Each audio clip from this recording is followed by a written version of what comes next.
Introducing the African Diaspora News Channel app, your gateway to stories that's overlooked by the corporate mainstream media. And we serve as the voice to the Truthful Black community. Again, we got Dr. Candace Matthews. A lot of these documents, looking at.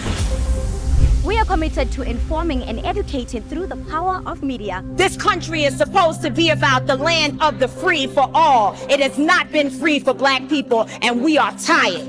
With our platform, we're helping to end injustice by exposing it. Join us in standing for excellence in journalism and serving our community. Download the African Diaspora News app today.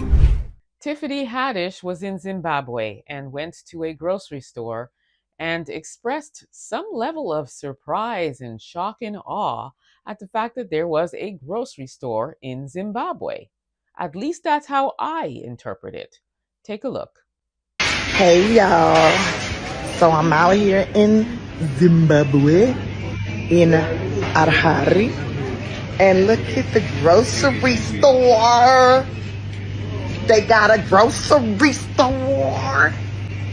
It's beautiful. It's beautiful in a grocery store. It's huge. It's absolutely humongous. In Africa, baby. Yeah. They got the sodas. They got a whole wall of alcohol. They got a frozen section. What I want to know is, why is it that white people, Black people seem to be so surprised that you would see basic amenities that you see in any other country across the world in Africa? Why is it such a surprise to see a large grocery store with all of the same produce, even better produce than what's in North America, if I may add? What is the shock? And isn't her daddy from Eritrea? So why is she so surprised? Some people are saying she was happy and that she was celebrating in that. But to me, it looks like she was surprised to see a grocery store in Zimbabwe. And she's getting a lot of backlash for it because it's coming off as ignorant, especially for a Black person. And I might add, a Black person in this generation, in our generation. It's this media I blame as well.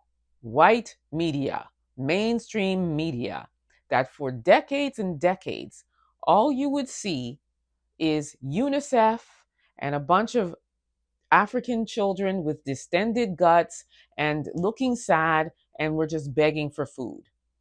Or you would see a safari, and you would just see, oh, if you go to Africa, go to the safari. That's the only main tourist attraction that's out there. Or, like as I said, UNICEF is begging people for money and food for the poor children in Africa. And that was the narrative for the longest time. Again, I can understand why people may have thought that back then, but now, and in this day and age, with all of the resources and material that you can learn from, our generation and even the younger generation, even the millennials and Gen Z and Gen Xers and all of the other alphabets, should not look at Africa and be surprised when you see something like a bookstore or a corner store or a laundromat or a grocery store. These are basic things that you see across the world. So this is why she is getting the backlash that she is getting.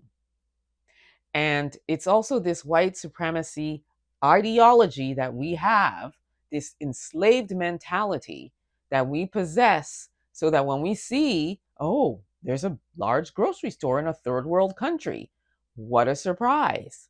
It's not. Stop that. Cut it out, because you're pushing a narrative that's already out here. Let's take the time to educate. And I encourage everybody else to educate on Africa, because Africa is vast. And as I always say, that's why we are the ones being colonized all the time. It's because of everything, all the riches and the natural resources that we have to offer. So why wouldn't we have a grocery store of our own? Tiffy, do better.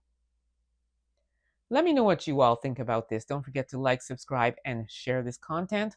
Also, download the African Diaspora News app. You can grab it at the Google or Apple store, or head over to africandiasporanews.org and download it there. You'll have access to content you won't see here or anywhere else, so you want to grab that app. Also, subscribe to my YouTube channel, EA Public Relations. Until next time, please be safe, everyone.